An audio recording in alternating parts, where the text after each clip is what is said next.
At Burnaby General Hospital, it's almost too much.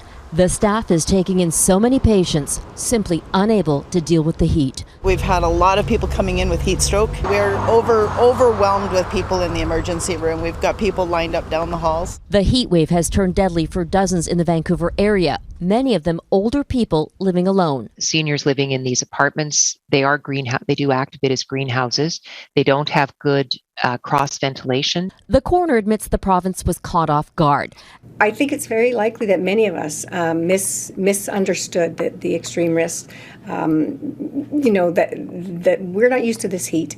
In retrospect, we'll be looking at what we can do differently to prevent similar deaths in the future. At no point did British Columbia declare a heat emergency. Fatalities are part of life. The public was acutely aware that we had a heat problem, and we were doing our best to break through all of the other noise to encourage people to take steps to protect themselves. After there was outrage, John Horgan backtracked with a tweet, "Mourning families deserve our compassion, and the wording of my comments didn't reflect that." The Public Safety Minister is now reviewing the province's Emergency Act. So after we're past this, we will need to take a hard look at what we need to change for the future.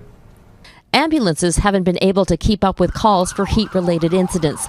This former BC paramedic says the province had its head in the sand dealing with this emergency. This is a natural disaster, what's happened.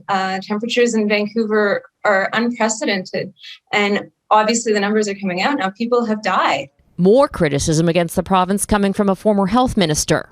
I would argue that this heat wave is a public health emergency and should have been declared as such. And we could have done more to put, I think, some precautions in place. BC's advocate for seniors is asking whether there could have been a warning system in place. But even that may not have been enough to keep those who didn't recognize the danger until it was too late. We just are unaware of how quickly the impact of the heat has overtaken them. Temperatures have diminished in coastal BC as the heat dome moves east over the interior and much of Alberta and Saskatchewan. But this is just June.